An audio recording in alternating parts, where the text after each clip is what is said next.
Pull your chair closer to the fire.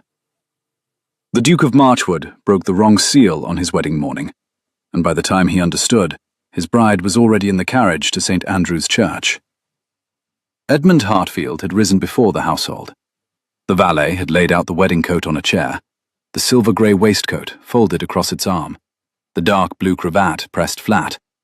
But Edmund had passed all of it without touching, and walked instead to his study at the head of the south corridor, because there was a letter from his solicitor he had meant to read the night before. He would sign what needed signing before he was due in the breakfast room. He was 27 and a duke, and he believed, that morning, he understood what kind of marriage he was about to make. The study was cold. The fire had been laid but not lit. The housekeeper had not expected him to come down before the maid swept the grate. He crossed to the desk and saw, on the green leather blotter, the letter he had asked for, sealed with the dark red wax of Lansdowne and Holt, and beside it, fanned across the desk like a hand of cards laid down in haste, 3 other letters that had not been there the night before. The new valet, Tomlin, had been clearing out the late Mr. Greaves's effects.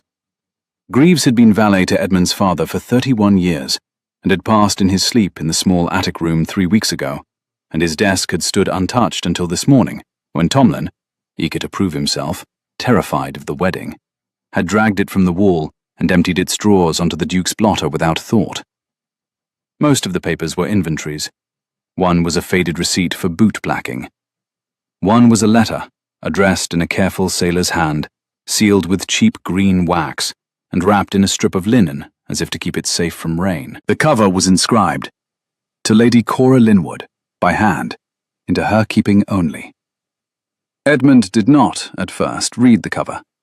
He saw the green wax, and the wrapping of linen, and the seal of an unfamiliar coat of arms, and assumed it was the second of the trust documents he had been promised, the one his solicitor had written to him about, that had gone missing in transit between Portsmouth and London some weeks ago, and had been declared lost. He picked it up. He broke the seal with his thumbnail. He unfolded the page. He read 3 lines, and stopped breathing. It was not a trust document. It was a letter to the woman he was marrying in 3 hours, and it was written by a man he had never heard of. And it began, "My lady, you do not know my name, but I have known yours since the autumn of 15, when you walked the wet quayside at Portsmouth in a dark cloak, and brought bread to the widow of the carpenter Calloway, and asked her not to speak of it." Edmund sat down, slowly, in the chair behind his desk. He had not meant to sit. His knees made the choice for him. He read the letter through once, and then again, and then a third time. The fire was unlit. The room was cold. The clock above the cabinet ticked the seconds towards 7, then past 7, then toward 8. He did not move. The letter was 4 pages long, written in the cramped, deliberate hand of a man unaccustomed to writing letters, but determined to be understood. It had been written 3 years past, the night before the Pellucid sailed for the Mediterranean, by Lieutenant James Carow. Edmund did not know the name, and yet by the second page, he understood that this letter had been written in the certainty that it would never be answered, and in the absolute conviction that the woman who would receive it had to be told, even if she chose to read it once and burn it without reply, what kind of person she was. The letter said this: "In the autumn of 1815, in the worst months of the famine, Lieutenant Carow had been ashore in Portsmouth on half pay, lodging above the bakery in Brockley Lane. His landlady, Mrs. Hyatt, had told him a young gentlewoman came at dusk 3 nights a week with a basket, and left bread, tea wrapped in paper, and small coins twisted into knots of wool on the doorsteps of the carpenters, the coopers, and the boatswain's widow, and walked away without knocking. Mrs. Hyatt had not known her name, only that she came in a dark hooded cloak with a dark bronze trim, hair the colour of beechwood in October, and did not speak. Mrs. Hyatt had taken to leaving a candle in the window so she could find the steps in the fog, and the candle had become a private signal between 2 women who never exchanged a word. Lieutenant Carow had watched, from the upstairs window, on 3 of those evenings. He had not approached. He had told himself it would frighten her, that to offer a name would be to take from her the only freedom she had, to do good without being seen. He had let her go. He had rejoined his ship, sailed for Cadiz and Genoa and the long blockade, and he had not forgotten her. He had asked, in such ways as a sailor on half-pay can ask, who she was, and the answer had come back through 3 months of patient inquiry. Lady Cora Linwood, elder daughter of Captain Linwood of the Bellona, deceased. The Linwoods had no fortune. The widow had remarried a Mr. Halloran of Bath. The daughter lived chiefly with an aunt, and was rumored to be of a cold and proud disposition. Of a cold and proud disposition. Lieutenant Caro had laughed, the letter said, when he heard that. He had laughed alone in his cabin, with the lanterns swinging and the deck creaking, and he had thought of the bread and the wool-twisted coins and the candle in the bakery window, and he had wished, with the helpless clarity of a man who knows he will never have the chance, that he could write to her one day and tell her what he had seen, so that on whatever day she met the man she was meant to marry, she would not be obliged to pretend she had nothing to bring him but a name. He had written it in April, 3 years past, the night before the Pellucid sailed, sealed in green wax and wrapped in linen, sent by the hand of a fellow officer bound for London. The officer had given it to a porter at the receiving house in St. James's, who had given it to the wrong stable boy, who, startled by the name Linwood, had carried it to the side door of Marchwood House and put it into the hand of the late valet, Greaves. Greaves had set it on his desk in the attic, meaning to ask the Duke's father the next day who Lady Cora Linwood was. He had been 72 and forgetful, and by morning his master was confined to bed by his last illness. The letter had slipped beneath an inventory of plate and stayed there, undisturbed, for 3 years. Lieutenant Caro had been lost in October of the year following. The Pellucid had been wrecked off Cape Spartel in a winter gale. 8 officers and 41 ratings had been lost. The lieutenant's name had appeared in the casualty list in the Naval Chronicle, and Edmund could remember, vaguely, having read it. He had not connected it to anything in his life. He folded the letter at the long crease, and pressed his palms flat upon it. The clock struck 8. From far down the corridor, he heard the housekeeper's voice carrying instructions to a maid, and the dogs in the yard answering one another, and somewhere upstairs, the soft, familiar sound of the new valet drawing the curtains in his bedroom, expecting to find him there. The wedding was at 11. The carriage was to be at the door at 9:30. He sat with his hand upon the letter, and tried to remember the woman he had seen 3 times in the past 4 months, the woman he had described in his head, in the careful, dry vocabulary of a man making a contract, as cold and proud and self-contained. He could not remember her differently yet. He could only remember that he had been wrong. He had met her 3 times before this morning. The first had been at his uncle Lord Thurning's house in Berkeley Square on the 2nd evening of February, when his uncle had brought the marriage proposal forward formally, and the families had been asked to dine. Edmund had arrived in time for the soup. Lady Cora had been seated 3 places to his left, between her stepfather Mr. Halloran and an aunt with a feathered turban, and she had not spoken to him during the soup, the fish, or the partridge. She had answered his stepfather's questions in 3-word sentences. She had refused the wine. She had eaten very little. When the ladies withdrew, she had risen and inclined her head to the table without meeting any face in particular, and Edmund had watched her go and thought, "She does not want this." He had been relieved. He had not wanted this either. The marriage was a piece of necessary repair work.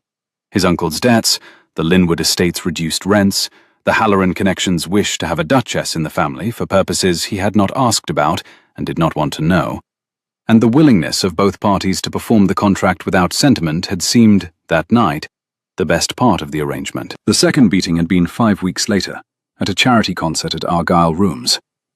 Her stepfather had arranged the seating, so Edmund and Lady Cora sat side by side in the front row, the rest of the party shielding them from the room.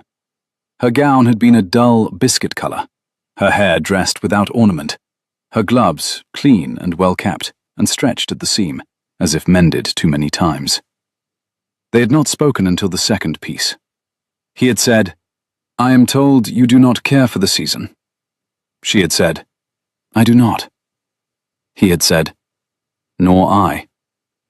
She had said, "Then perhaps that is one thing on which we are agreed." He had taken her answer for foi d'oeil, and had been, that night, almost satisfied. A wife who would not require sentimental attendance was a wife he could live beside without lying. The third meeting had been at the signing of the settlement, 10 days ago, in his solicitor's chambers in Lincoln's Inn. She had come accompanied by her aunt and by her stepfather. She had read every clause of the document twice, slowly, with her gloved finger moving along the line, a thing his uncle had remarked upon afterwards as evidence of an unbecoming legal interest in her own affairs. At the second clause, concerning the disposal of certain moneys left to her by her grandfather, she had stopped and read it again, and asked for a single change in the wording, that the trust be administered by herself jointly with the Duke, and not by her stepfather. Mr. Halloran had risen at this, and turned a colour that Edmund had not previously seen on a human face. The aunt had murmured. The solicitor had glanced at Edmund. Edmund, bored, indifferent, faintly amused by Mr. Halloran's distress, had said, "I see no objection." The clause had been redrawn. Mr. Halloran had not spoken to him again that morning. Lady Cora had thanked him with a small inclination of the head, and had not met his eyes when she did it. And Edmund had walked out into the spring afternoon with the impression of a woman who had defended herself competently against a small theft, and would now retreat back into the silence she preferred. That was the woman he had been about to marry at 11 o'clock. The woman in the letter on his desk was not that woman. Or rather, she was, but she had been so much more all along than the surface he had agreed to take. He thought of the dark cloak with the bronze trim. He thought of the candle in the bakery window. He thought of Mr. Halloran, the colour of his face when she had asked for the trust to pass to her own administration. He thought of her gloves, well-kept, mended, and of the small coins twisted into knots of wool, and he understood, all at once, where those small coins had come from. They had come from her own purse, from whatever her stepfather had not yet succeeded in taking.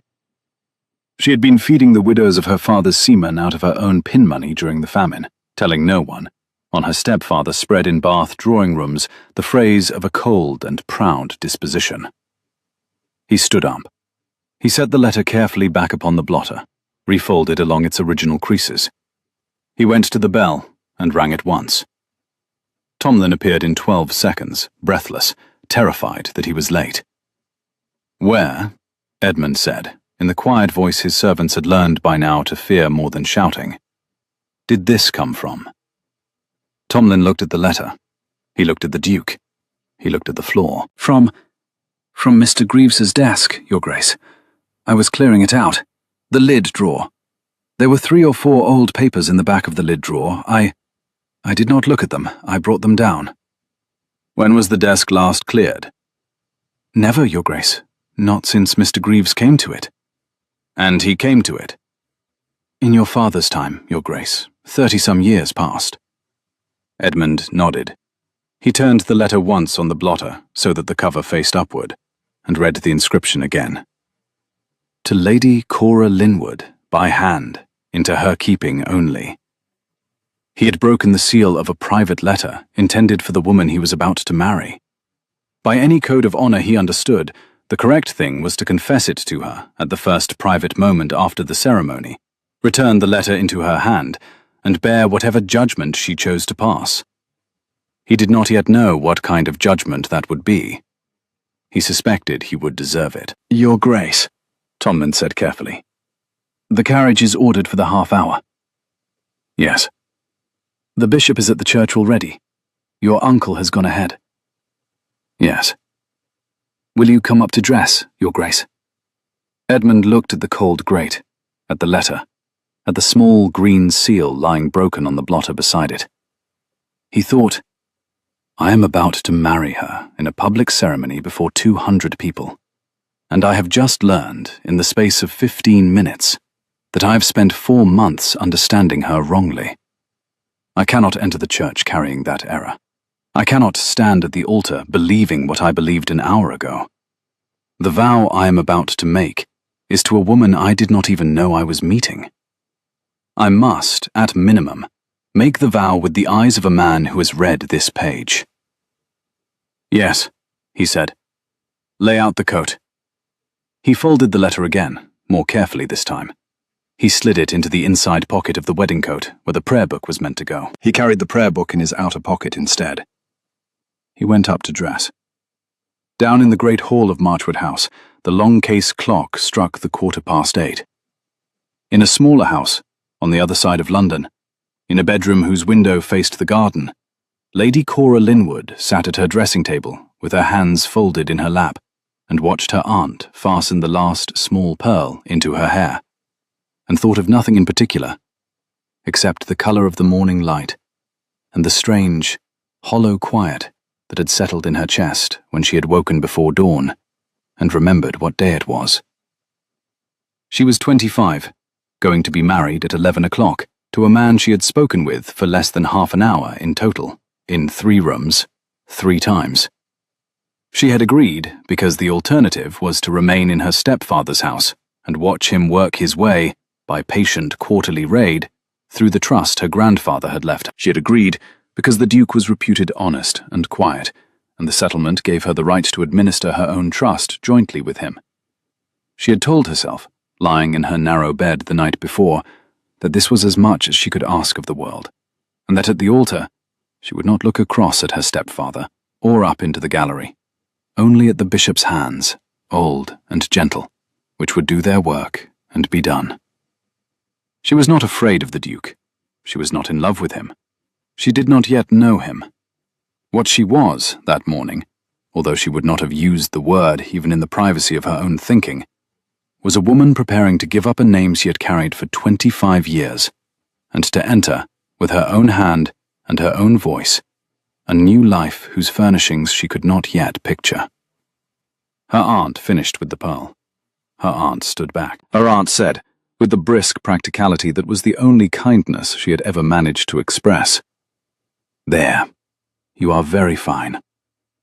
Cora rose. She turned to the long mirror. She saw a tall, slender woman in a high-waisted gown of ivory silk, over an underdress of pale amber, with the dark bronze travelling cloak waiting on the chair behind her, folded, ready. The cloak she would wear out of the church and into the carriage. The cloak she had had remade 3 times in the last decade. The cloak she had walked the Portsmouth quayside in the autumn of 15, with a basket on her arm. She touched, without thinking, the smooth inside of her left wrist, where for the first 10 years of her life she had worn a small braided bracelet of dark sailor's twine, given to her by her father one September before he sailed.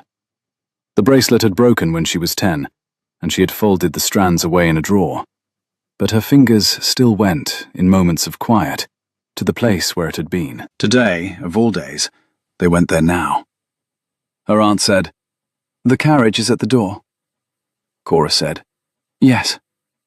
She picked up the prayer book her father had left her, small, leather, the pages thumbed soft, and walked down the stairs. The carriage was indeed at the door. Her stepfather was already inside it, waiting in the seat opposite hers, with his cane laid across his knees and a small smile on his mouth that she did not like and did not respond to. The carriage rolled into the spring morning. The streets were quiet.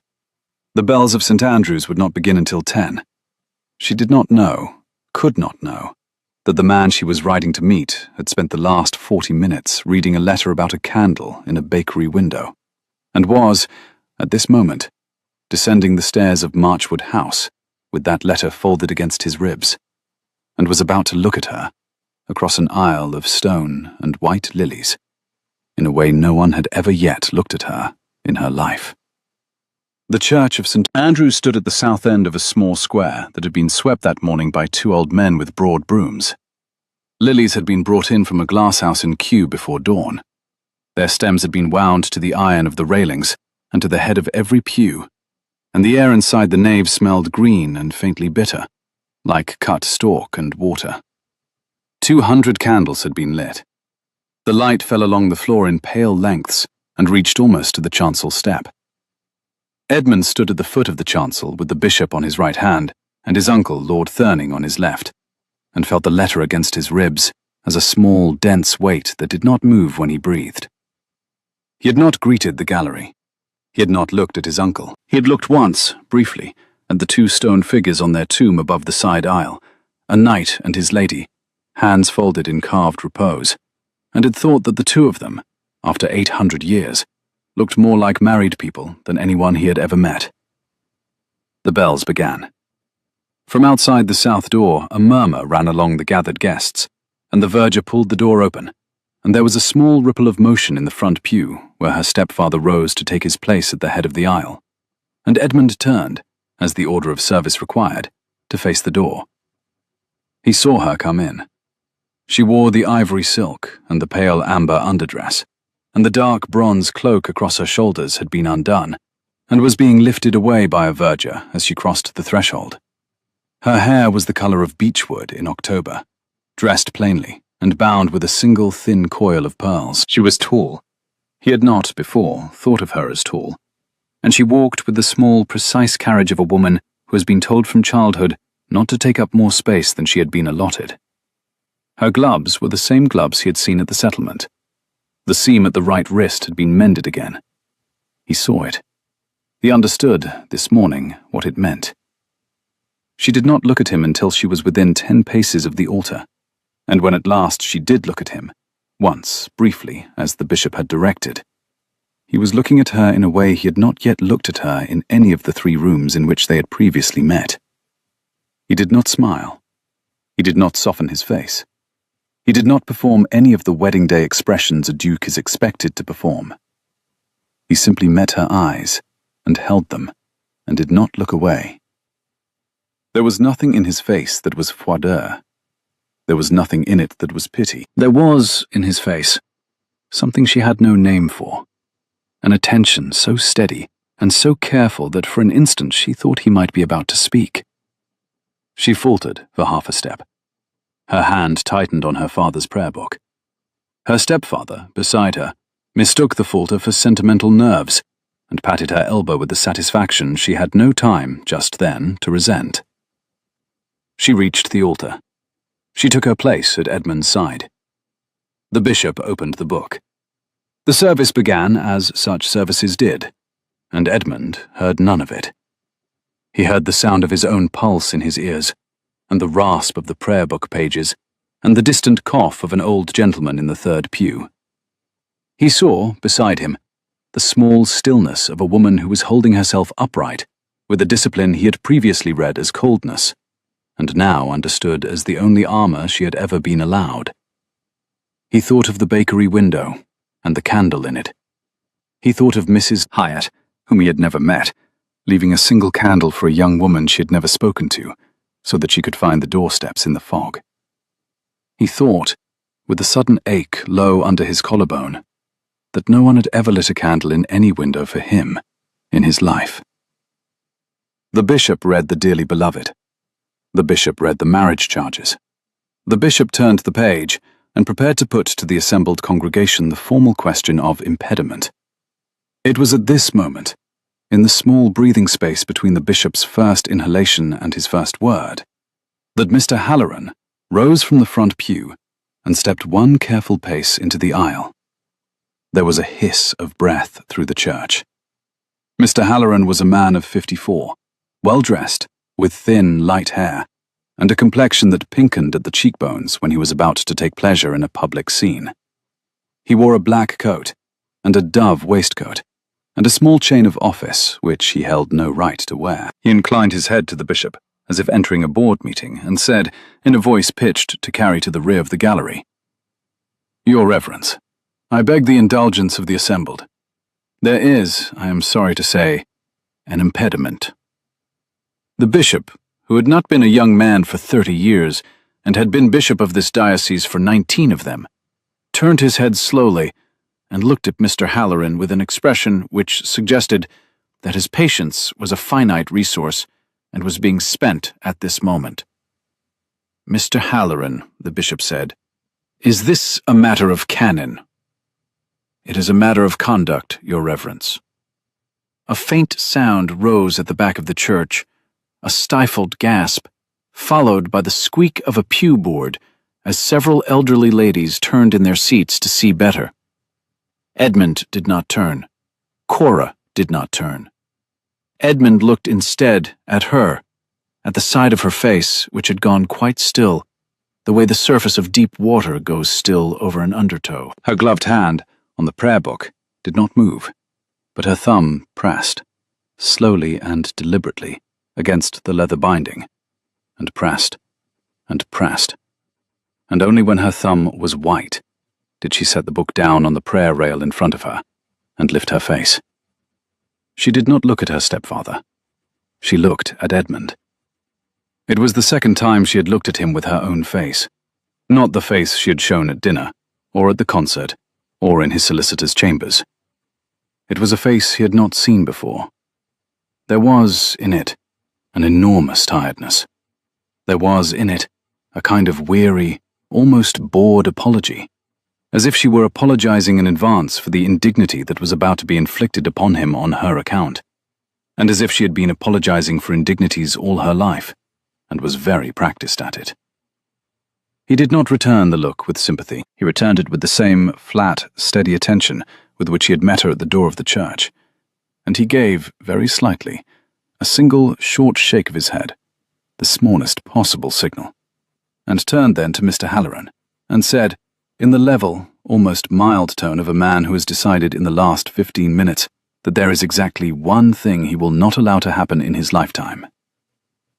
Mr. Halloran, state it. Mr. Halloran appeared not to have expected to be addressed by the Duke. He opened his mouth. He shut it. He opened it again. Your Grace, I had hoped to be heard by His Reverence in the proper— State it. We are short of time. It is, Your Grace, I am sorry to say, there is a question of long standing concerning my stepdaughter's conduct in the autumn and winter of 15, when she resided briefly at my late wife's house at Linwood Cross, and which conduct, were it to come to wider public knowledge, would render her, in my view— he turned his face piously to the bishop, and I trust in his reverence's view also— unfit to enter into the present sacrament without further inquiry. He paused. He had clearly rehearsed.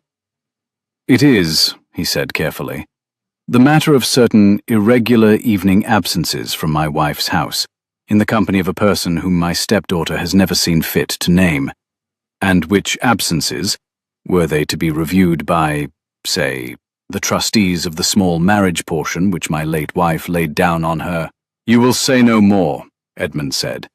He said it quietly. He did not raise his voice. The bishop had already lifted a hand to silence Mr. Halloran. The bishop's hand was now no longer needed. Edmund turned to the bishop. Your Reverence, with your permission, the gentleman has raised a matter of conduct. He claims, before this congregation, that the lady at my side absented herself from her stepfather's house in the autumn and winter of 15, in the company of an unnamed person, and that this is a matter requiring inquiry.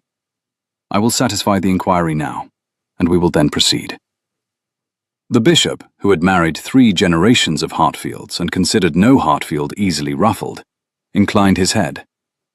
Proceed, Your Grace. Edmund did not, at this point, take the letter from his coat. He had no intention of reading aloud, in a church full of curious faces, a private testimony of a lost lieutenant's affection, a private testimony that, by every right, belonged in the hands of the woman beside him, before it belonged in any other hands. But he had intended, since the moment he understood what Mr. Halloran was about to attempt, to use the existence of the letter without reading its contents. He turned to face the congregation. He did not raise his voice. In the autumn and winter of 15, he said, my wife, as she will be when this gentleman has stepped back into his pew, went on 3 evenings each week in a dark cloak to the houses of 3 widows in Portsmouth, the widow of the carpenter Calloway, the widow of the cooper Whitfield, and the widow of the boatswain, Reed. The widow's husbands had served under her father, the late Captain Linwood of the Bellona, and had been lost with him at the Glorious First. He drew a slow breath. The candle nearest him guttered once and steadied. She brought them bread, tea, and small coins. She knocked on no door and left her name at none. Her landlady, Mrs. Hyatt of Brockley Lane, will testify to the cloak, the basket, and the candle left in the window so the lady might find the steps in the fog. Lieutenant James Carrow of His Majesty's ship Pellucid, who lodged above the bakery, observed her on 3 evenings and made the inquiries which produced her name. Lieutenant Carrow is no longer with us. He left, before sailing, an account of what he had seen. I have it in my pocket. I will produce it before any magistrate, any trustee, and any court of inquiry this gentleman cares to convene. Are there other questions of conduct, Mr. Halloran, you wish to put before this congregation? The silence in the church had the texture of held breath. Edmund did not turn his head, but he could feel, with the precision of a man who has just spoken without having known 10 minutes earlier that he was going to speak, that the woman beside him had not moved. Her gloved hand had risen, very slowly, and pressed once, and only once, against her own breastbone, as if to press something back. Mr. Halloran's pink had drained out of his cheekbones. He was looking at the Duke as if he had not, until this moment, properly understood that the Duke was a person who could speak. Your Grace. Step back into your pew, Mr. Halloran. There are documents. The trust. Step back into your pew. We will speak of the trust on Monday in my solicitor's chambers, with such documents as you are able to produce. We will not speak of it now. Mr. Halloran stepped back into his pew. He did not sit so much as fold. The pew creaked under him. The lady on his far side, an aunt with a feathered turban, moved 1/2 inch away from him. The bishop turned his page. The bishop said, "Then, by the grace of God, we shall proceed." The service resumed. Edmund did not, even now, look at Cora. He had decided that he would not, until the moment the bishop required it. He had decided that whatever passed between them after this morning would have to pass with the letter in her hands and his own confession in her ears, and that until that confession had been made, he would not presume the small currency of a glance. The bishop reached the vows. It was Edmund who spoke first, by the order of service. He spoke clearly. He spoke without ornament. He said his name and the form of the words. I, Edmund Marchwood, take thee, Cora Linwood, to be my wedded wife. He paused, not for sentiment, but because the breath caught, and went on. To have and to hold from this day forward, for better, for worse, for richer, for poorer, in sickness and in health, to love and to cherish, till death us do part. He kept his voice low. He did not turn it into a performance. The phrase, to love and to cherish, came out of his mouth with the carefulness of a man who has just realized, that morning, that he has agreed to something larger than he believed he had agreed to.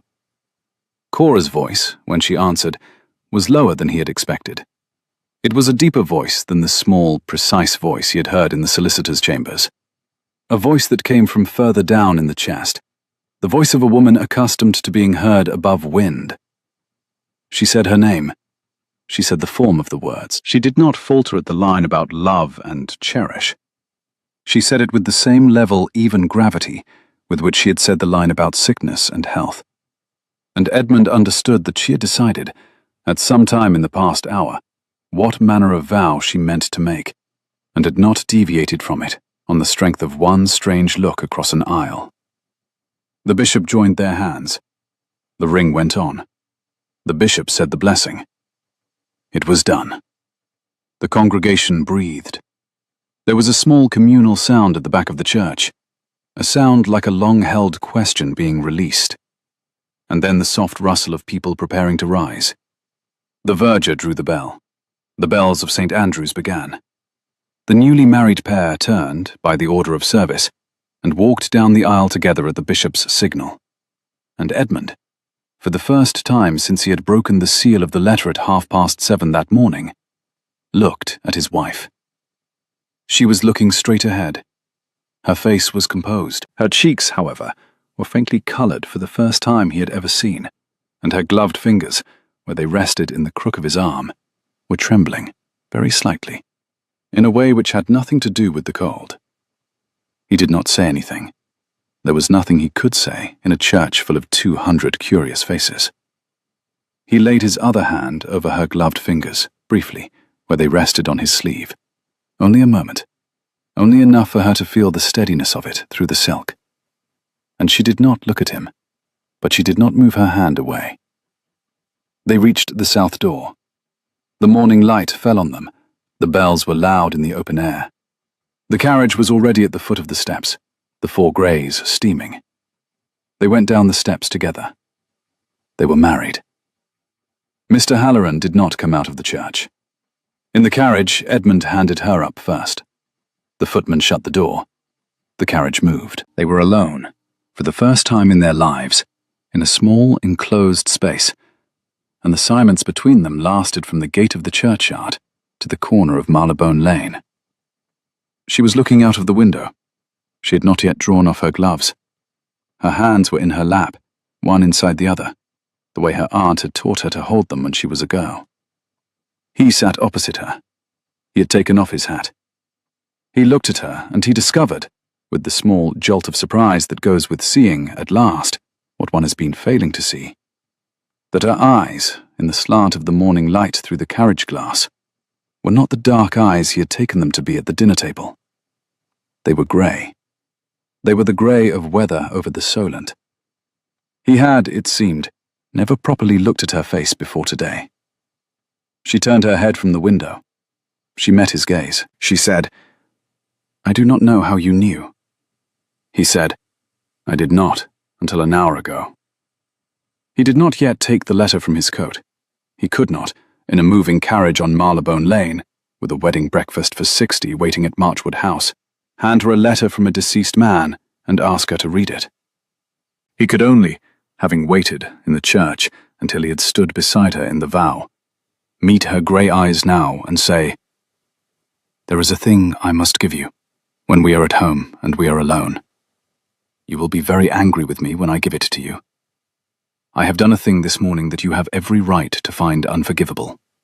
But, first, before I give you the thing, before you read it and decide what to do, I wish to say, here, in this carriage, in case I do not have the chance later, I had not understood until an hour ago what kind of woman I was marrying. Forgive me for not having understood it sooner. I was prepared to be a fair husband to a stranger. I would like to be a different husband to you.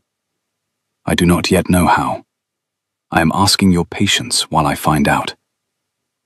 She did not speak. Her lips parted and shut. She looked down at her gloved hands. After a moment she said, very quietly, "I do not know what to say to that." "You do not have to say anything to that." I had decided I would say very little to you today. I had thought it would be easier for both of us." "Yes." "You have made it very difficult." "I am sorry." She looked up at him then. The corner of her mouth lifted, briefly. Not a smile, only the readiness of one. "I do not believe you are, Your Grace." "No," he said. "I am not." The carriage turned into Cavendish Square. She drew off one of her gloves slowly, finger by finger. He saw, when the glove was gone, the place inside her left wrist where her fingers went at moments of quiet. He did not, yet, ask about it. He had used up, for the morning, every confession he was permitted to make. Marchwood House had been opened from cellar to garret 3 days before. The east salon had been swept and aired and dressed with white roses. The long table had been laid for 60 along its length. 6 liveried footmen stood at attention along the north wall, and at the south end, the fire, large, old, a fire that had been kept burning, in winter and summer alike, since the second Duke's time, gave out its steady, deep red heat. The household had been told that the Duke and Duchess would be received at the foot of the great stair. The household had been told to greet the new mistress with the formal courtesy due to her station, and not, under any circumstance, with the curiosity due to a stranger. The household, when the carriage drew up, had not been told what had happened in the church. Word would arrive within the hour, brought by a footman who had stood at the south door of St. Andrew's. Word would travel along the back stairs from the kitchen to the housekeeper to the upper chambers in 15 minutes by the back stairs and 40 by the front, and by tea-time every soul under the roof would know that the new Duchess had been challenged by her stepfather at the altar, and that the Duke had silenced him with 3 sentences and a letter from a sailor who was no longer alive. Cora came up the steps on Edmund's arm. She did not falter.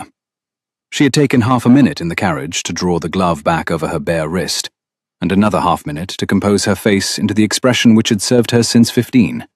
Pleasant, attentive, unreadable, and she carried it now along the long red runner from the front door to the foot of the stair.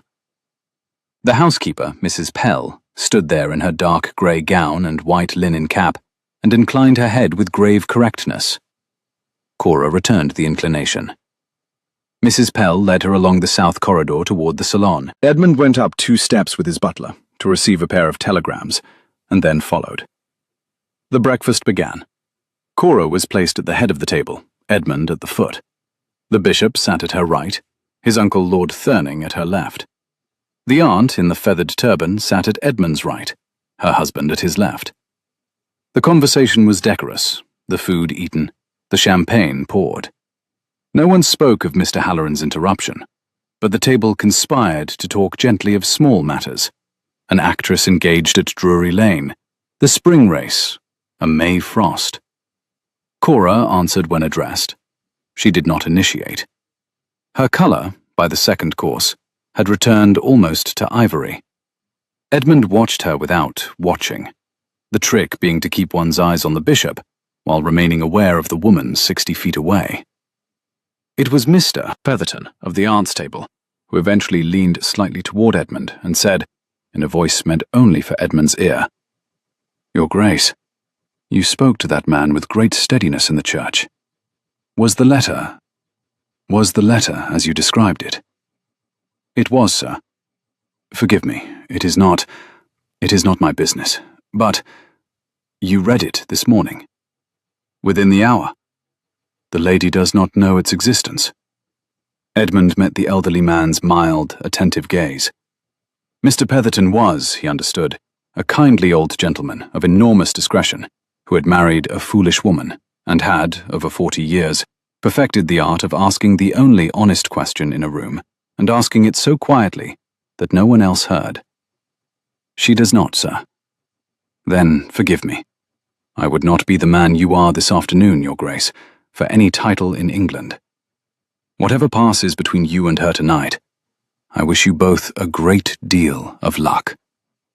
Edmund said, "Thank you, sir."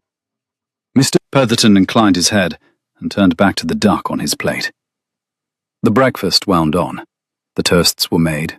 The bishop spoke briefly.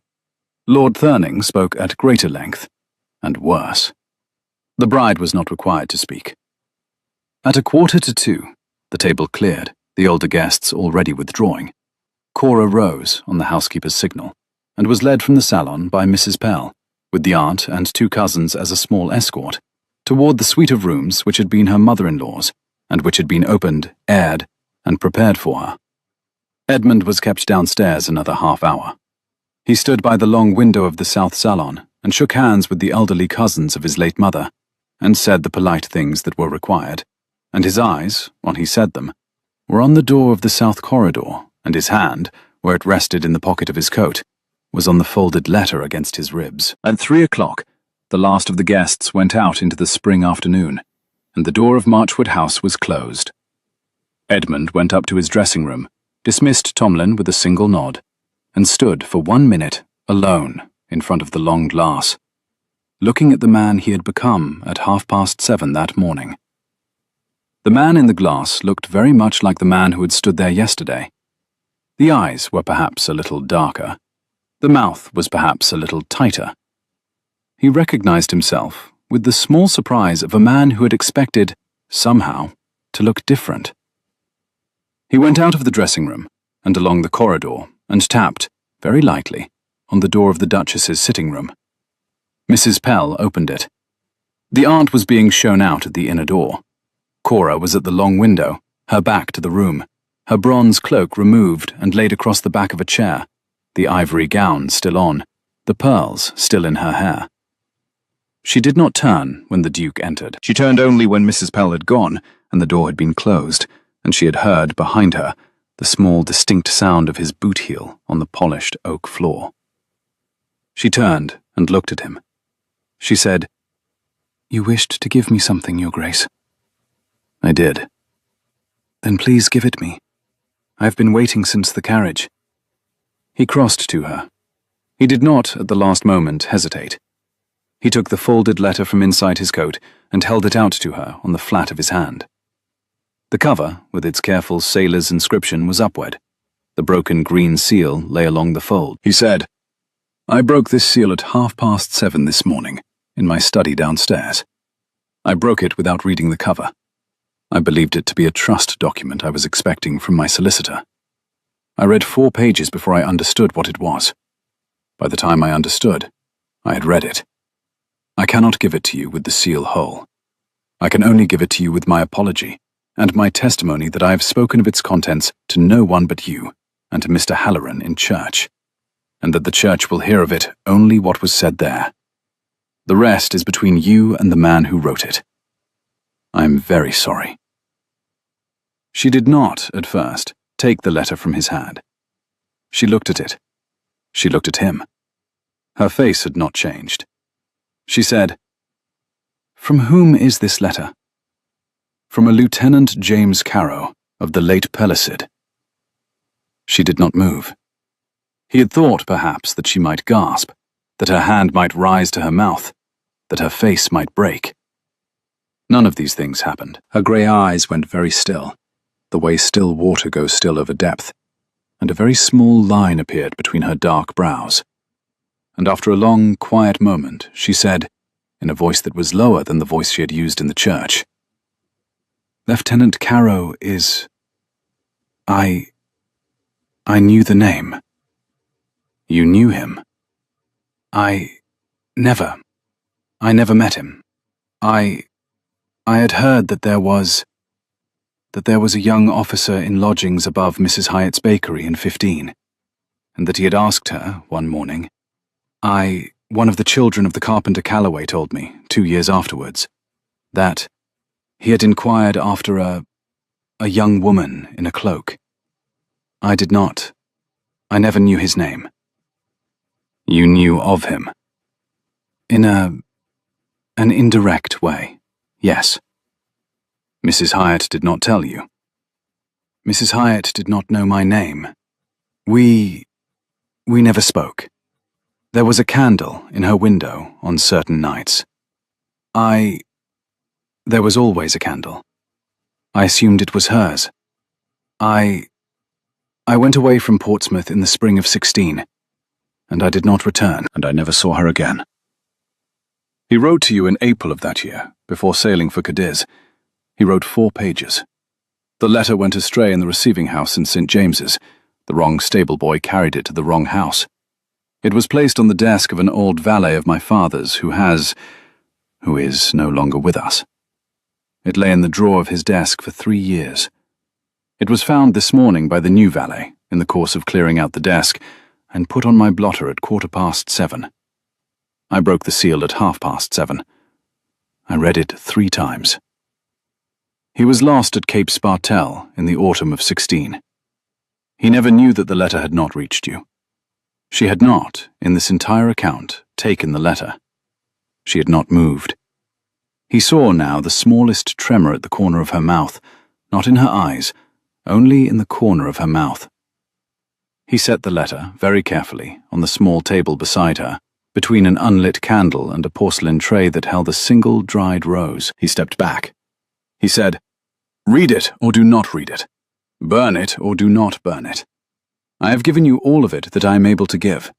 If you wish me to leave the room, I shall leave the room. If you wish me to wait outside the door, I shall wait outside the door. If you wish me never to speak of it again, I shall never speak of it again. If you wish to speak of it, I shall hear you. Whatever you decide is what we shall do." She did not, even now, look down at the letter. She looked at him.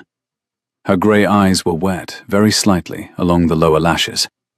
She had not yet allowed the wetness to gather into a tear. She said, quietly. She told him he had not had to tell her he had broken the seal. He answered that yes, he had had to. Many men would not have, she said quietly. He was not many men, he said. He was the man she had married that morning. She allowed, with a small, dry tilt of the head, that this was a thing he had only been since 11 o'clock. And before 11 o'clock, she pressed. Before 11 o'clock, he said, I was a man who had not known what kind of woman he was marrying. Now I do. I am very sorry I did not know sooner. I am very sorry I had to be told by a letter from a man I never met. She turned her head slightly. She looked at the unlit candle on the small table beside her. She said, "Will you light that candle, please?" He went to the bell. He did not ring it. He had a flint in his coat pocket, as men of the period carried, and he struck it on the small steel from the case, and he lit a taper at the spark, and he lit the candle from the taper, and the flame caught and stood up steady. He set the taper down. He stepped back. She looked at the candle for some seconds. Then she looked at the letter beside the candle. Then, slowly, in the way one approaches a thing that may yet bite, she lifted the letter into her hand. She did not read it standing up. She crossed to the chair at the long window and sat down with the letter on her lap, and she lifted the first page in her two ungloved hands, and she began to read. Edmund did not leave the room. He did not approach.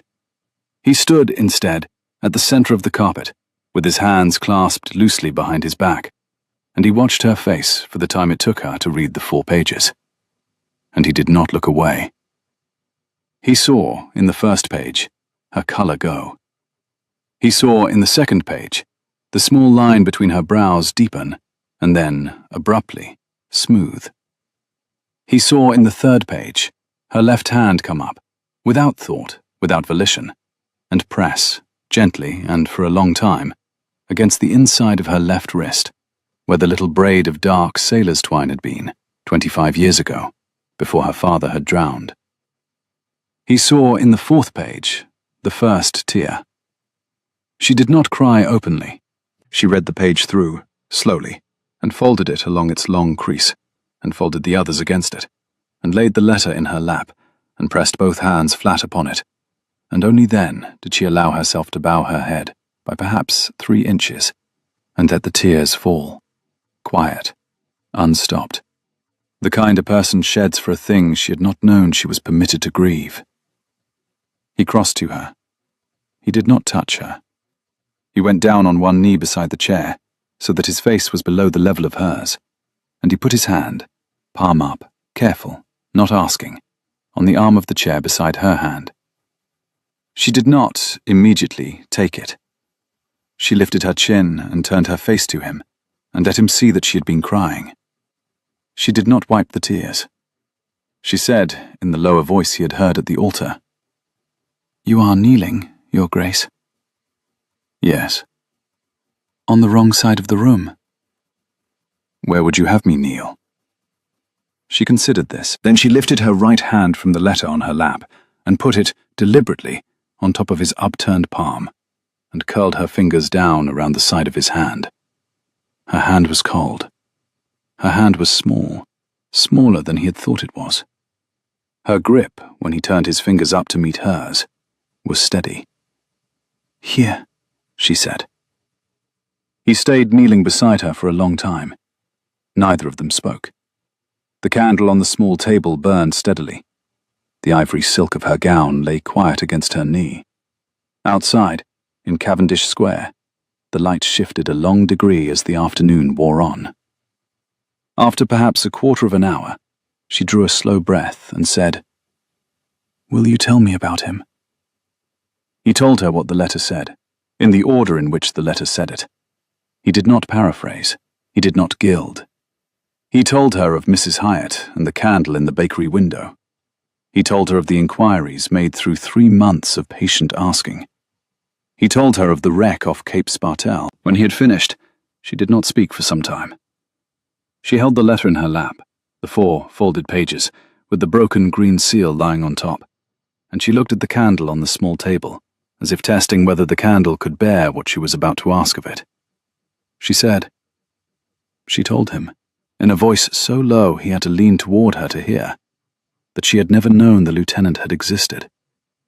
Edmund answered, simply, that the man had not expected an answer, that the letter was very clear on that point, that he had written it so that one day, in the future, she would know what he had seen.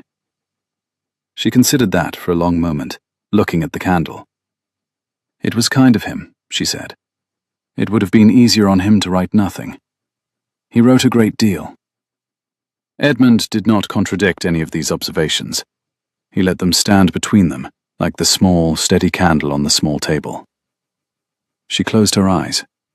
She did not, this time, weep. She set her hand on the folded pages on her lap and pressed them, very lightly, in the way one might press a hand on a child's forehead to test for fever. She said, "I will keep this. I do not mean to read it again today, but I will keep it. And I will write to Mrs. Hyatt, if she is still living. I will, when this is over. I will go down to Portsmouth, and I will sit with her. I will go with you, if you will permit it." "Yes," she said, very quietly. "Yes. Go with me." She opened her eyes. She looked at him then, in the slow, steady way of a woman who has just decided to see a man for the first time. She said, "I have not, until today, looked at you. I have looked past your shoulder, and at the table, and at the orchestra, and at the page in the solicitor's chambers. I am very sorry. I had decided, on the second evening at your uncle's house, that you were the kind of man it was easier not to look at, because looking would mean hoping, and I had decided not to hope from you." What kind of man? A proud man. An indifferent man. A man who would meet me at the church and would not have wished, for either of us, that the marriage be more than a contract. I had told myself I had been very lucky. I had told myself that an indifferent husband was the best a woman in my circumstance could ask for, and that I should not be greedy. And now? She did not immediately answer. She tilted her head. She looked at him a long moment. She said, "And now I think that I have. I have been wrong, more than once, in the last 6 weeks. I had thought you indifferent. I had thought myself prepared. I had thought I knew what I was walking into the church to do. I was wrong on all 3 counts. As was I. As were you. It seems," he said, "we have begun by being wrong about each other. Perhaps it is the easiest place to start." She gave him then the first true smile he had ever seen on her face. It was a small smile. It did not show her teeth. It changed everything about her face. He had been looking, for half the day, at a steady, controlled face, which had bestowed upon the world the polite discipline of a woman who expected nothing back. The smile he saw now was the face beneath that face, the face she had not, in his presence, allowed before. She said, "Stand up, Your Grace. Your knee will be stiff in the morning. It will be very stiff in the morning. That is no good, when we shall be having Mr. Halloran on Monday." "No." "And before Monday?" "Yes." "Before Monday, Your Grace, I should like, if you will, to ride out tomorrow morning. I have not been on a horse in 9 months. There is a chestnut mare in your stable I saw from the window when the carriage came in. I would like to take her out at sunrise. With you, if you will come. Without you, if you will not." "I will come." "Good." Cora. It was the first time he had used her name without the title. He had not planned to. He had said it, and now it sat in the small space between them with the weight of an object placed on a table. She did not, this time, look away. She said, "Yes. I should like, in time, for you to use my name." "In time?" "Yes." "I shall try, Your Grace. I cannot promise I shall manage it before Monday." "It does not have to be before Monday." "No. But by the autumn, perhaps." "By the autumn," she said. "I think you will hear it more than once." He stood up. His knee was indeed stiff. He bowed to her, formally, the way a duke bows to his duchess in their own house, not the bow of a courtier, but the small, private bow of a husband who has elected, of his own will, the gesture of respect. And he turned, and he went out of the room, and he closed the door very quietly behind him. And he stood for one long minute on the other side of the door, with his hand against the panel, and he listened. And he heard her, on the other side of the door, draw one long, slow breath that was almost laughter. The next morning at sunrise, the chestnut mare went out of the stable yard at Marchwood House at a quiet trot, with a pale grey gelding alongside her. The Duke and his new Duchess rode in the long park north of the house, where the chestnut avenue had not yet fully come into leaf, and the grass under the hooves was wet to the knee. They did not speak for the first 10 minutes. They did not have to. When at last they slowed at the river gate, she turned in the saddle and looked at him. Her hair, freed from the coil of pearls that had been in it the day before, fell along her shoulder in a loose plait the colour of beechwood. Her cloak was the dark bronze cloak. Her gloves were her own old gloves, mended. She said, "I have not ridden out at this hour since I was a girl at Linwood Cross." "Then we shall ride out at this hour every day this week," he said, "until you are tired of it." "I shall not be tired of it." "Then every day this month." "That, Your Grace," she said, "is rash. We have an estate in Hertfordshire which I am told you do not visit. I expect to be persuaded to visit it. The riding there will be different." "I shall persuade you cheerfully. I have not been to Hertfordshire in 4 years." "Your housekeeper there will be very surprised." "My housekeeper there will be very pleased. She has, I am told, been waiting for me to find a wife." "Has she?" "She is not the only one." The chestnut mare put her ears back at a heron at the edge of the river. The gelding turned in a half circle, and Edmund settled him with a hand on his neck. Cora watched the heron go up out of the reeds, the slow, heavy beat of its wings, the small slap of water as its feet left the surface, and Edmund watched her watching the heron, and thought that, in the days to come, he would learn the geography of her face in the way one learned the geography of a county one had inherited and never properly visited, slowly, without map, on horseback. They rode back to the house at 7:30. Mrs. Pell met them at the side door with the air of a woman who had bad news to deliver and intended to deliver it in the order in which it had arrived. "Your Grace, a messenger came at 6 from Mr. Halloran's solicitor." "Already?" "It is a—" Mrs. Pell hesitated, then went on with the careful precision she had cultivated over 30 years. "It is a notice of petition, Your Grace. I had it brought to your study. I have not opened it." Cora went very still. Edmund laid his hand over hers briefly on the rein. He said, "Thank you, Mrs. Pell. We shall come down to the study in 20 minutes." In the study, an hour later, Edmund and Cora stood on either side of the green leather desk, where the letter from Lieutenant Carrow had been read at 7:30 the morning before. The letter from Mr. Halloran's solicitor lay open between them. It was 3 pages long. It was written in the heavy, sloping hand of a clerk who had been awake half the night. The petition asked the Court of Chancery to remove the late Linwood Trust, the small fund left by Cora's grandfather, which had been drawn into the marriage settlement under the new clause she had insisted upon 10 days ago, from her administration on grounds, listed at length, that her conduct in the autumn and winter of 15 had been of a nature inconsistent with the discreet management of property, and demonstrated Mr. Halloran's solicitor wrote with considerable rhetorical flourish, a habit of clandestine disbursement of funds without record, oversight, or family approval, suggestive of an unsuitable disposition for the office of trustee. Cora read the petition through. She read it a second time. She set the page down on the desk and pressed her palms flat upon it.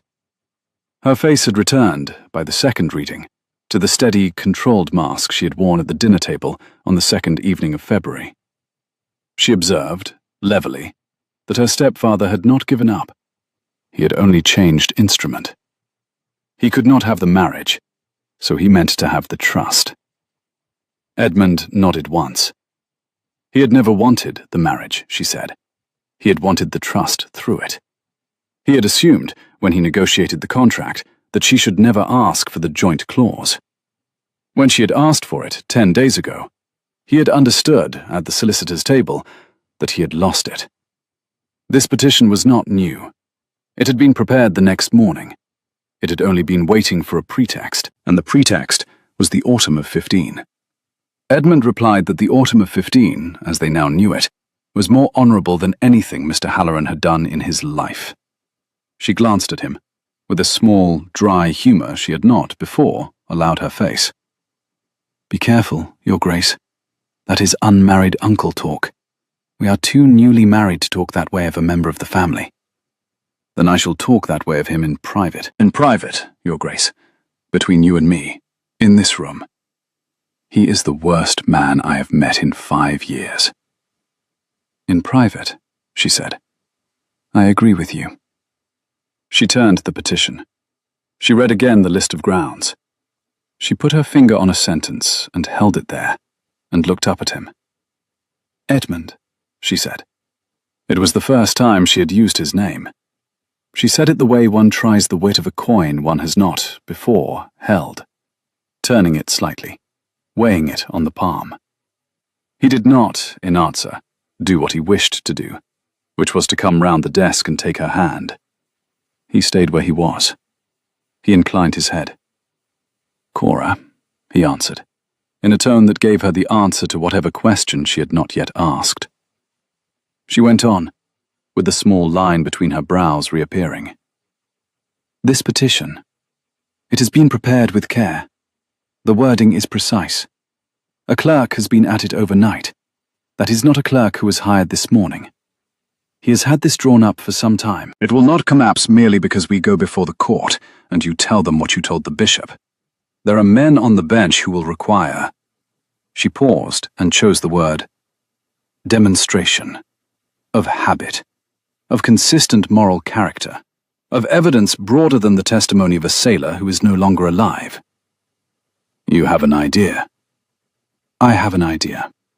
It is not without cost to me. It will require me to do in public what I have spent a decade making sure no one would ever know I had done in private. I do not relish the prospect, but I think it is the right one." "Tell me." She told him. The plan was simple. She would write that afternoon to Mrs. Hyatt of Brockley Lane, if she was still living, to the daughters of the carpenter Calloway and of the cooper Whitfield, and to the boatswain Reed's widow, who kept a small dame's school near the dockyard. She would ask each whether, of their own free will, they would consent to swear a deposition before a magistrate that, in the autumn of 15, they had received bread, tea, and small coin from a young woman in a dark cloak who had given no name, and that they had since learned that woman's name to be Cora Linwood.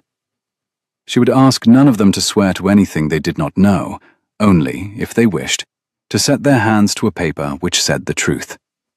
If even 3 of them agreed, she said, the petition would collapse. Halloran could not, before any magistrate, sustain the charge of clandestine disbursement of funds suggestive of unsuitable disposition for the office of trustee, in the face of 3 respectable women swearing they had received that disbursement and considered it a kindness. Edmund considered. He said, "It will be in the papers." "Yes. You will not be able to undo it. You will, henceforward, be the Duchess who fed the widows of Portsmouth. It will be told and retold. It will cease to be your private secret." "Yes." You have, for 10 years, kept it as your private secret. Yes. Why? She looked at him a long moment. She said, Because I had nothing else of my own. The bread was small, the coin was small, the cloak was second-hand. But the choice was mine, and the going down to the quayside in the fog was mine, and the not being thanked was mine. It was the one thing my stepfather had not yet taken from me, because he did not know it existed. To keep it secret was to keep it mine. And to give it up now will be... She paused, and chose the word again with the same deliberate care. Will be to give it up to you. To me. To you. To this house. To this name. To the court and the papers and Mrs. Pell and Tomlin and the kitchen maids and Mr. Petherton and the bishop and the elderly cousins. To everyone who has, since yesterday, the right to know who the new Duchess is. I am... She pressed her hand on the petition briefly and lifted it. I am ready to give it up. I had not, until yesterday afternoon in the sitting room upstairs, known that I was ready. I am ready now. I am very tired of holding it alone. He came round the desk. He took her hands. Her hands were cold. Her grip was steady. He said, Then we shall write the letters together. Today. Today. Now. I have a clerk who can carry them by the evening coach. They will be in Portsmouth by morning. She said his name once, quietly, as if to test whether the room could hold it. She told him her stepfather would fight it, and that he would fight it ugly.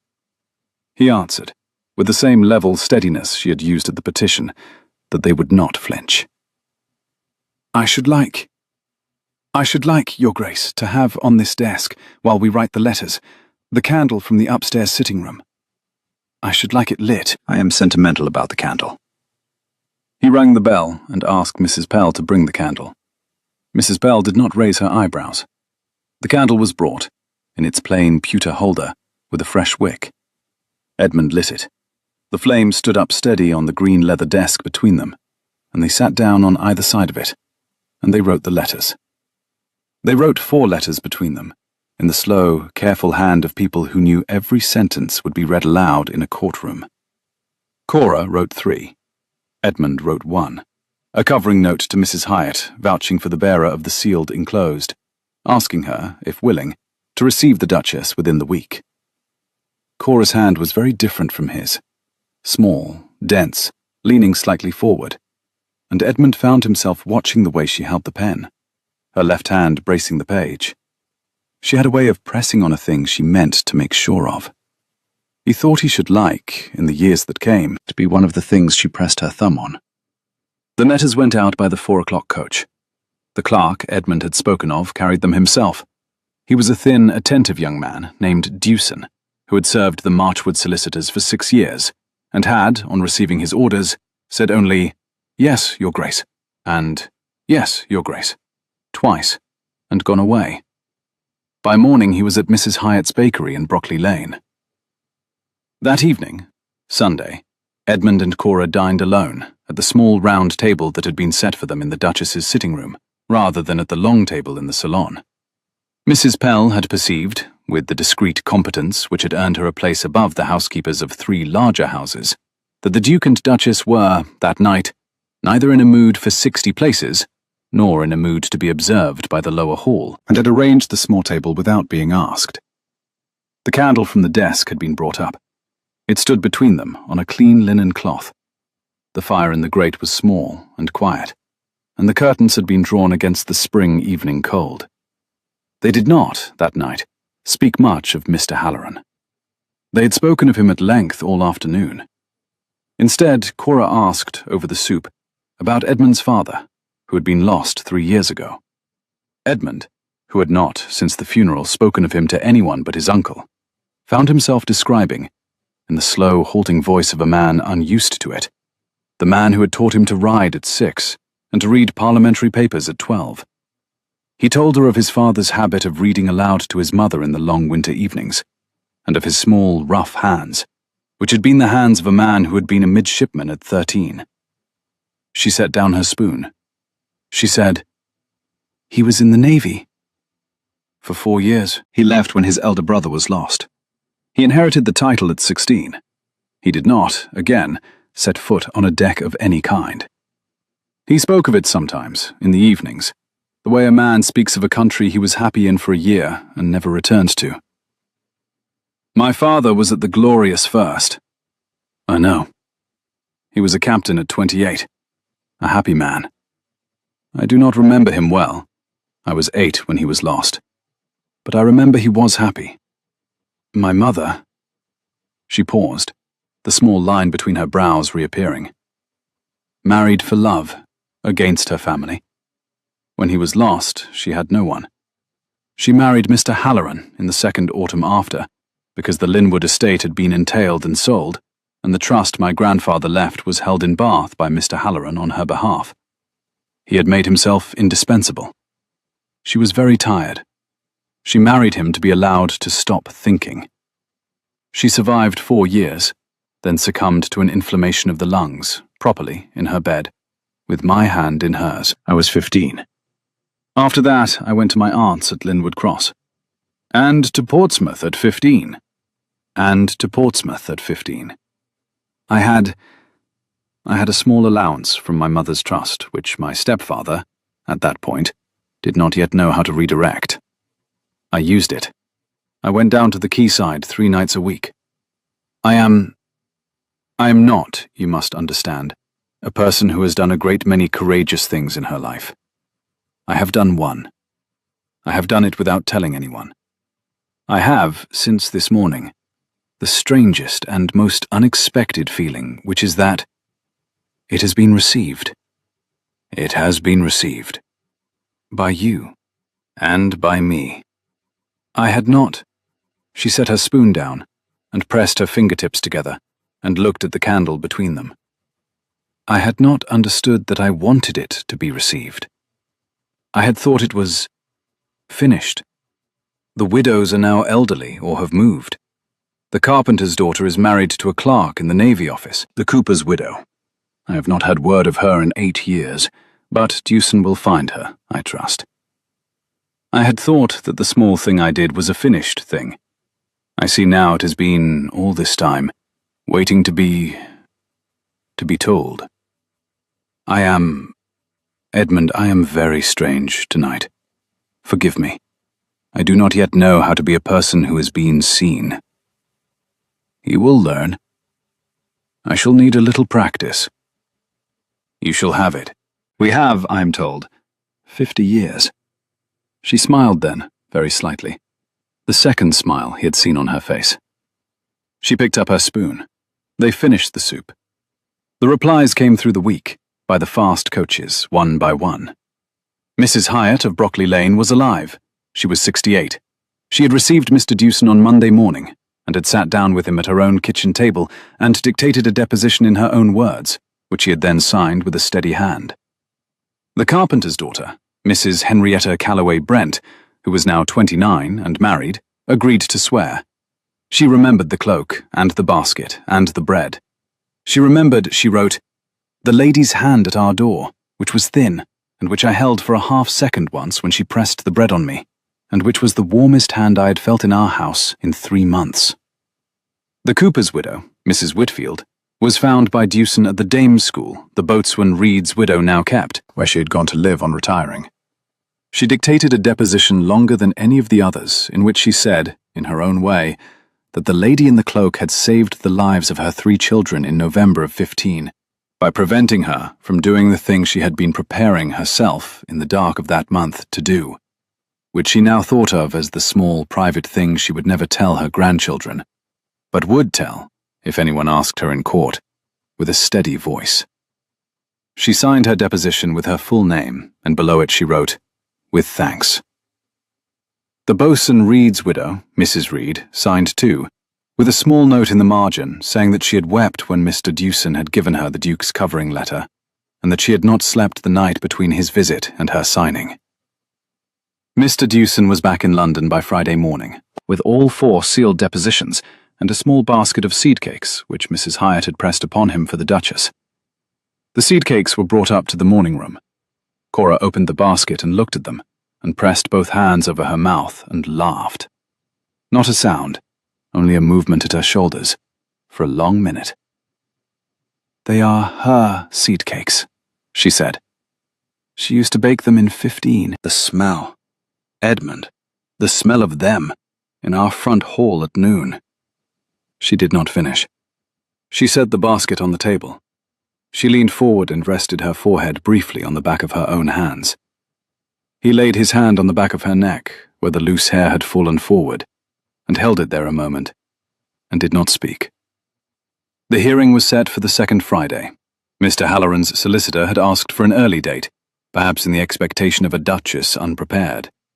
The Court of Chancery, on this occasion, obliged.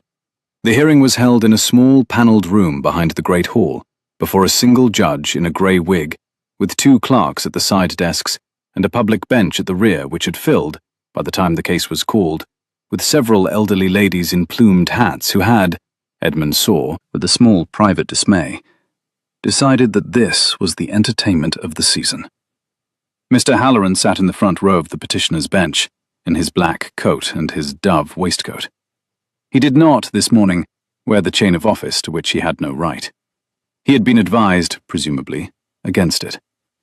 His solicitor opened the case.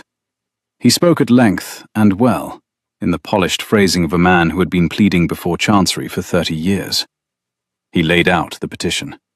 He read aloud the grounds. He emphasized, with a careful, calibrated rhetoric, the words clandestine, irregular, undisclosed, and unfit. He sketched, without quite saying it, the picture of a young woman who had, in the autumn of 15, kept improper company in the dark hours of the evening at Portsmouth, and who, because of that improper company, was unsuited to the office of trustee of any property. He sat down. The judge inclined his head to Edmund's solicitor, Mr. Holt of Lansdowne and Holt, who rose at the respondent's bench. Mr. Holt was a thin, elegant gentleman of 50, whose hair was the same dove grey as Mr. Halloran's waistcoat, and who had, since Tuesday evening, been preparing the case at his desk with a thoroughness which had pleased even his junior clerks. Mr. Holt did not, at first, mention Lieutenant Carrow. He began by reading aloud, in his level, even courtroom voice, the 4 sealed depositions, each in its turn: Mrs. Hyatt's, Mrs. Calloway Brent's, Mrs. Whitfield's, Mrs. Reed's. He read them slowly. He did not editorialize. He read Mrs. Whitfield's deposition entire, including the small sentence in which she said the lady in the cloak had saved the lives of her 3 children, and the room, the row of plumed hats, the clerks at their desks, Mr. Halloran on his bench, went very still. When he had finished, he said, "I have here also, my lord, with the leave of the court, a letter dated April of the year 3 years past, written by Lieutenant James Carrow, of His Majesty's ship Pellucid, who is no longer with us, in which the witnessing of the same conduct is set down. I do not propose to read it aloud. The letter is private property. It has been read, since its discovery, only by the Duke and the Duchess.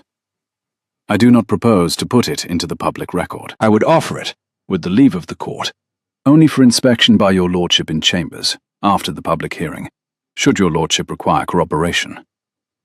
The judge inclined his head. Mr. Holt sat down. Mr. Halloran's solicitor rose again. He understood, by now, the nature of the case he was opposing. He attempted, with the practiced agility of a long-experienced advocate, to redirect. He argued that the depositions, while moving, did not address the substance of his petition. That the substance of his petition was not the lady's character, but her judgment. That a lady who had, in the autumn of 15, undertaken disbursements of money without record, oversight, or family approval, was a lady who, however benevolent her intentions, did not possess the steady habits of management required of a trustee. He had perhaps prepared this fallback. He had not perhaps anticipated who would respond. The judge, a man with very sharp, pale eyes, which had been studying Cora since she had taken her seat at the petitioner's table, turned to her and said, "Your Grace, have you anything you wish to say to the court?" She rose. She did not, this time, look at Edmund. She did not need to. She had decided, with him at the candle on the desk, what she would say if she were asked.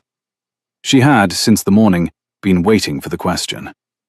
She said, "My lord, the disbursements of which my stepfather speaks were, in their entirety, made out of an allowance left to me by my mother, the late Lady Linwood, which fell into my own hands at the age of 15 on her death. The allowance was small. The disbursements were small. I have, with the assistance of the Duke and his solicitor, drawn up an account of every shilling so disbursed in the autumn and winter of 15, dated and itemized, which is in this folder, my lord, and which I lay before your lordship now." She walked, in her plain dark walking dress, to the clerk's table, and laid the folder upon it, and returned to her seat.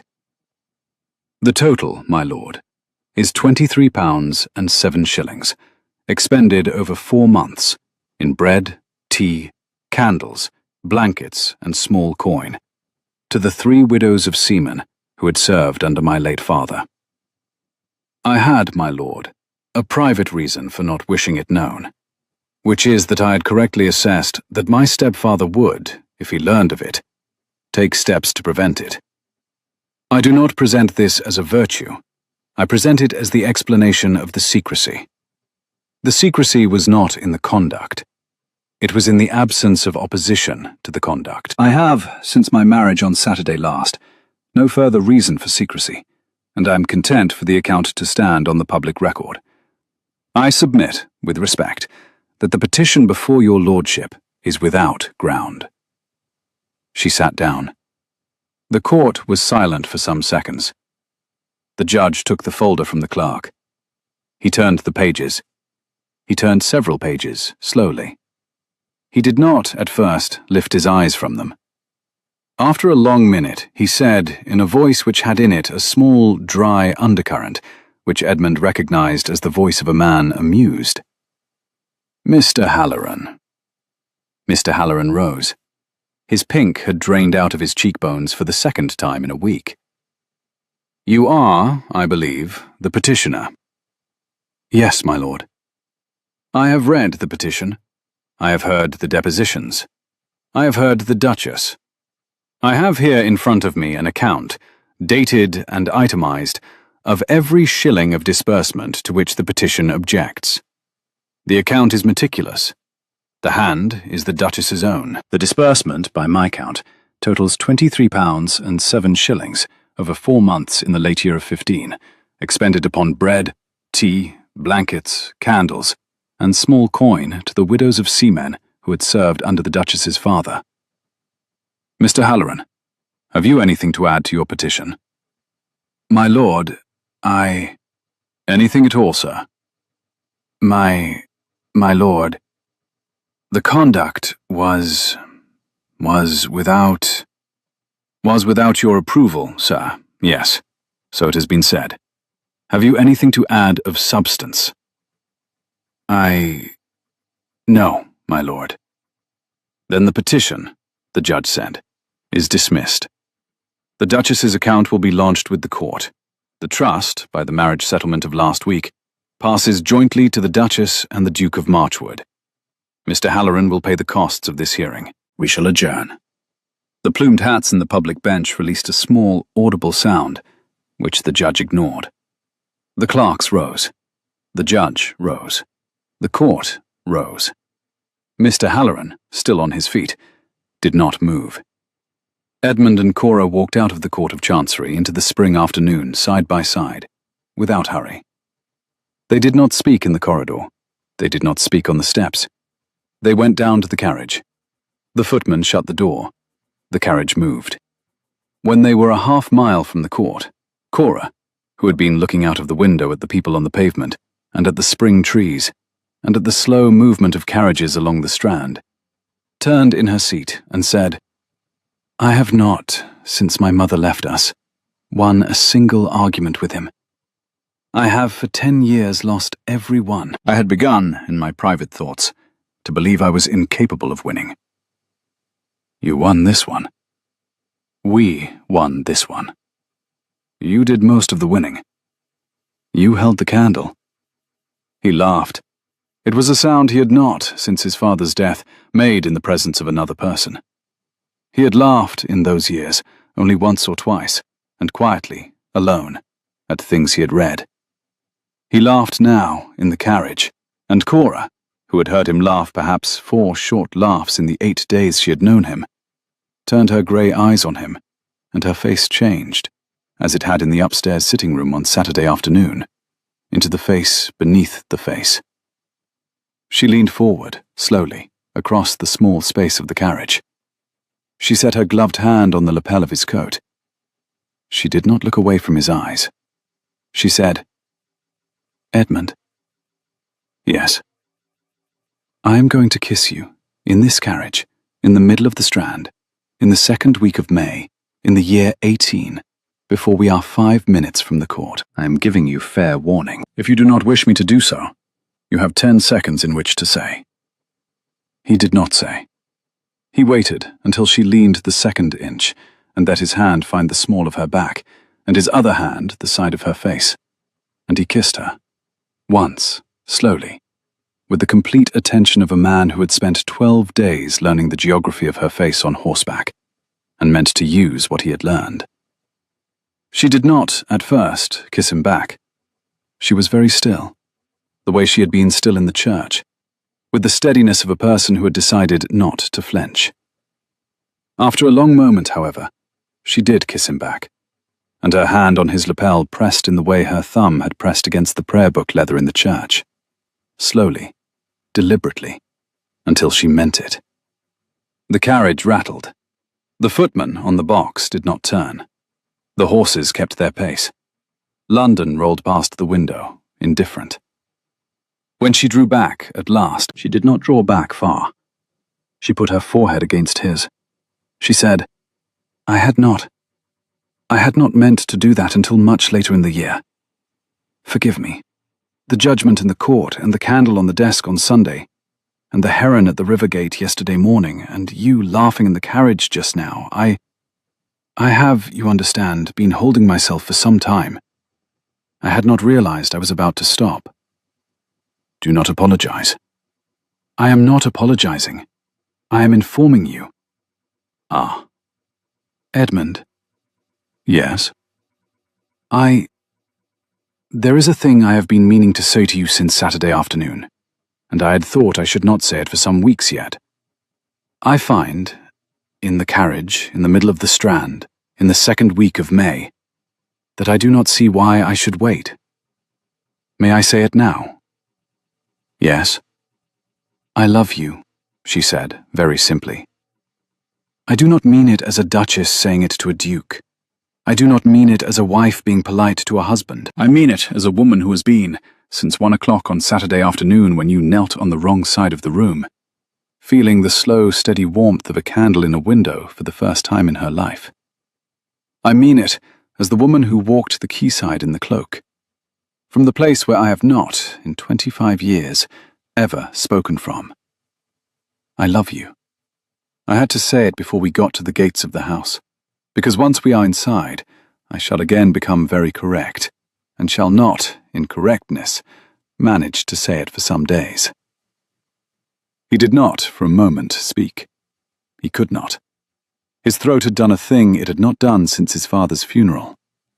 He breathed once, twice, very carefully, and then he answered her, because she had said it first, and the rule of the carriage was that the second answer must match the first. I love you, he said. Cora. I had not, until you said it just now, known the words were sitting under my collarbone. It was sitting there since the moment I read the 2nd page of the letter, at the desk in the study at 7:30 on Saturday morning. They'd been sitting there for 8 days.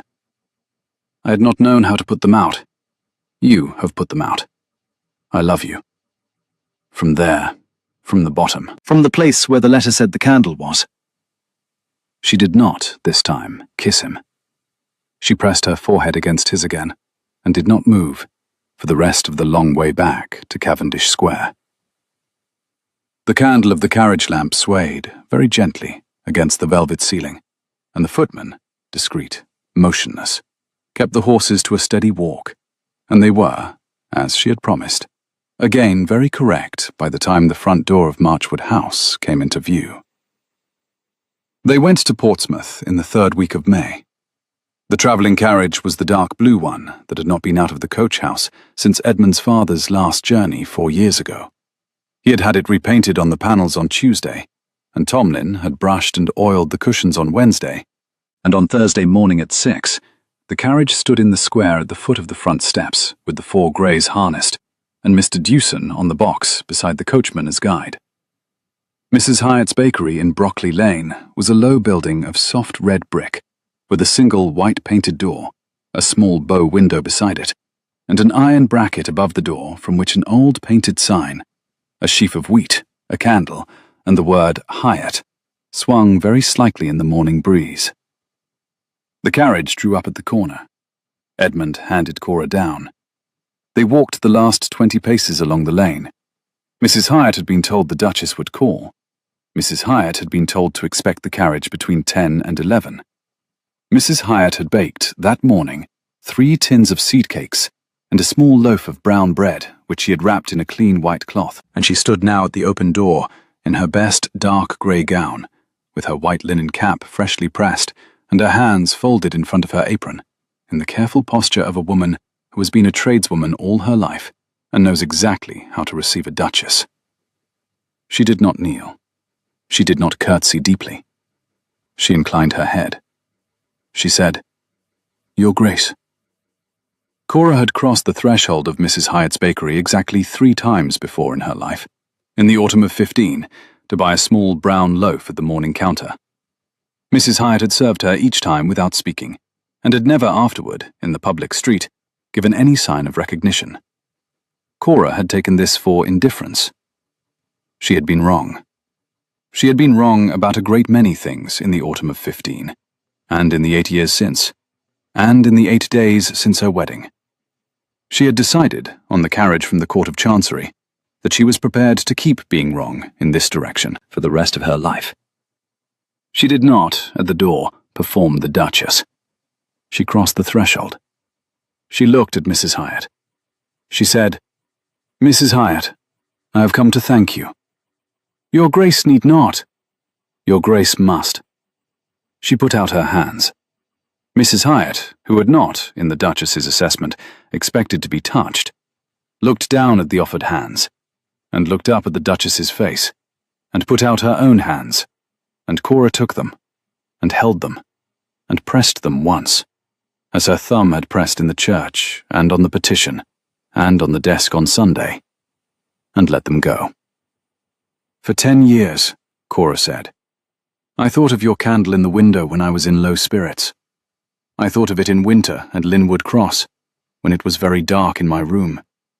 And I thought of it on the days I had to take coffee with my stepfather.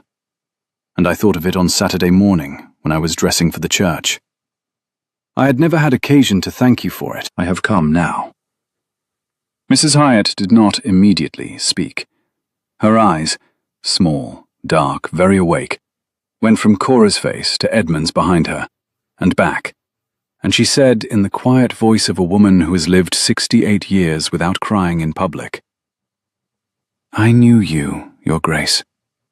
The first night you came to the carpenter's door, I followed you to the corner of Brockley Lane, to see that you got safely back to the lodging house. I followed you twice more in October. I did not speak. I lit the candle in the window because the cobbles at the corner of Calloway's were uneven, and a foot might miss them, and I did not wish a foot to miss them. That is all." The candle was a small thing. It was not a small thing, Cora said. It was a thing she could do, Mrs. Hyatt answered. They held that exchange between them for a moment, the Duchess and the baker's widow, like 2 women settling a small, old debt that had stood unaccounted for 10 years, and had been waiting only for the chance to be set straight. "There was a young officer," Mrs. Hyatt said, "who lodged in the room above the kitchen in the months you were coming. He was much taken with you, Your Grace, in the silent way young men are taken with women they have decided not to disturb. He asked me once, after you had gone, who you were. I told him I did not know. I had decided, you understand, that what was yours, and that no name of yours was mine to give. He went away to the Pellucid in the spring, and was lost off Spartel in the autumn following. I did not learn until last week that he had set down what he saw. He set it down for me. Yes. Cora thanked her then, in the simplest possible words, both for the silence she had kept about the name and for the candle she had set in the window. Mrs. Hyatt said, again, that the candle had been a small thing. It had been, Cora answered, the largest thing in her life. Mrs. Hyatt did not speak for a long second. She inclined her head. She turned, carefully, and lifted from the counter behind her the small loaf of brown bread wrapped in the clean white cloth, and gave it to the Duchess with both hands, and Cora took it with both hands, and turned to Edmund, and gave it into his keeping. And Edmund, who had been standing at the threshold with his hat in his hand and saying nothing, bowed to Mrs. Hyatt, and tucked the loaf, very carefully, into the crook of his elbow, as though it were the most important parcel he had ever carried out of any door in his life. They went on to the houses of Mrs. Calloway Brent, and Mrs. Whitfield, and Mrs. Reed. They sat at 4 kitchen tables. They drank 4 cups of tea. They were thanked, and they thanked. And Cora, who had not, by her own account, sat with any of these women in person before, left each kitchen with a small, specific physical detail to keep.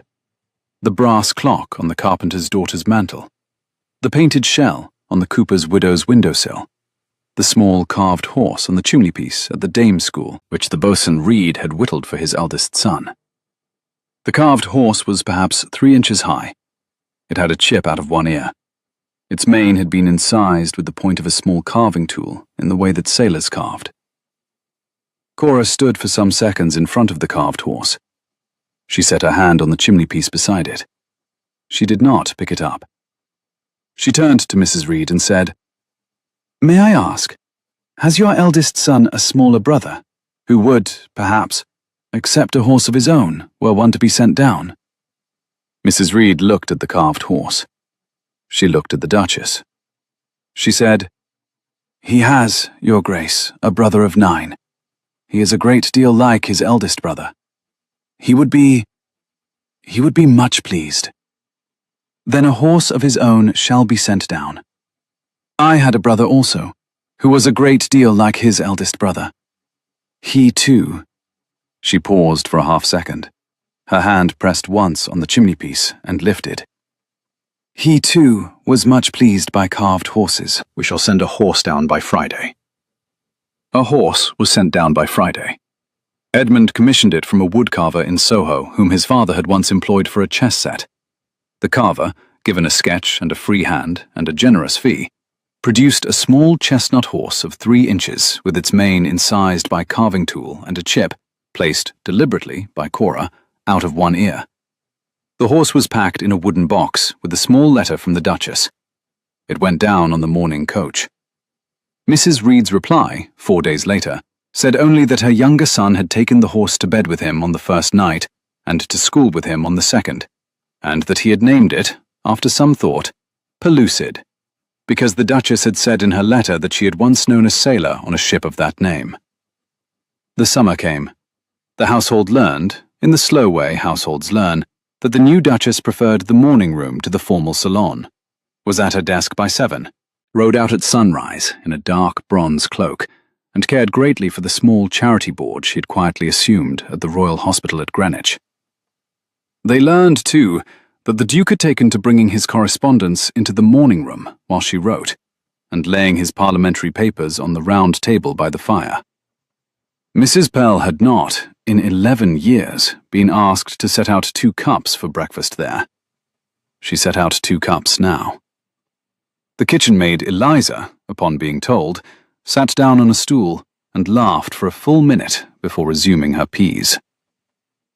In June, they went to Hertfordshire. The housekeeper of the country house, who had not seen the Duke in 4 years, did not weep when she opened the door. But it was, the under-housemaid said in the back kitchen afterwards, very nearly. Cora walked out with Edmund along the Chestnut Avenue and along the river path, and along the long ride up to the chalk ridge, and she said, on the third afternoon, that she had not, since the summer she was 9, lived in a place where the morning began with the smell of mown grass. They stayed 5 weeks. They'd been expected to stay 2.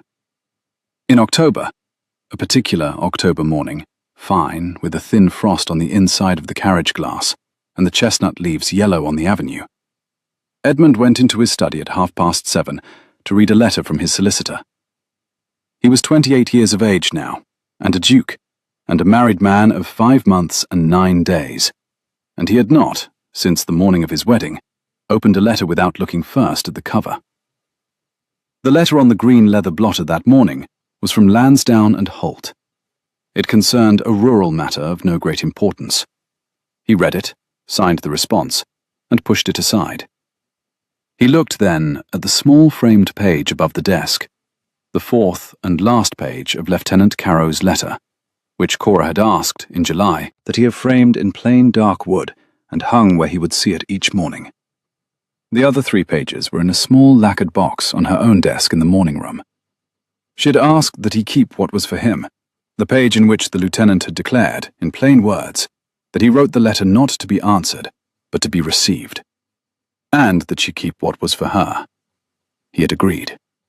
He read the framed page. He read it most mornings.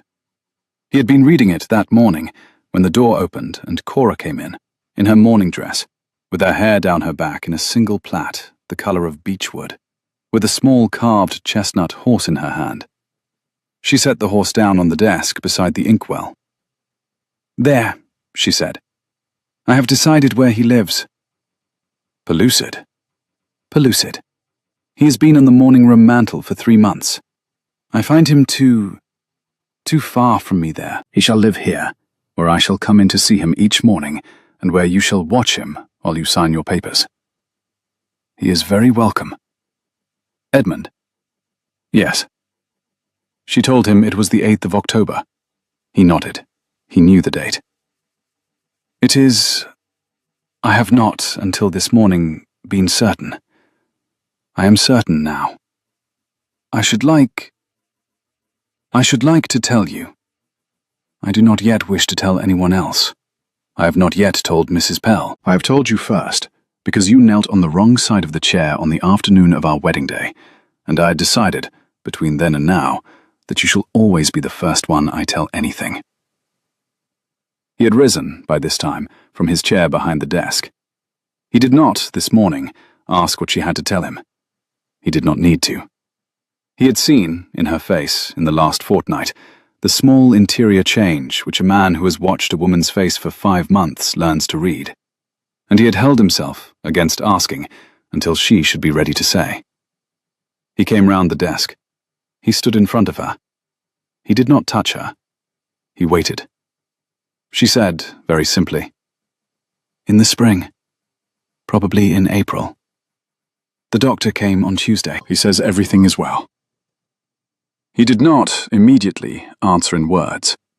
He set his hand on the side of her face, very lightly, and bent his forehead to hers, and stood there a long moment with his eyes closed, and he did the small, slow breathing he had done in the carriage on the Strand, and he steadied himself. After a long moment he said, "Then we shall light a candle on the desk this evening. We shall put it in the window. There is no one who needs to find their way to our door, I do not think, this evening. But we shall light the candle." "Yes." "Cora." "Yes." "I love you." "I know. I should like to say it more often, in the years that come, than I have managed in the months that have passed. I am a man who has only recently learned to say it. I shall require practice. I am asking your patience while I get the practice." She lifted her face. She put her hand against his cheek. She said, "By the autumn, I told you. By the autumn, you would hear it more than once. We are at the autumn, Your Grace. Begin practicing." He laughed, for the second time ever in the presence of another person, and he held her, in the study at Marchwood House, with the small carved horse on the desk, and the framed page above it, and the cold morning light falling in through the long window. And he thought of the cold grate at 7:30 on the morning of his wedding, and of the green wax seal, which he had broken without reading the cover, and of a candle in a bakery window on a foggy night in the autumn of 15, which had, in some way he did not quite understand, lit, in the end, his own door.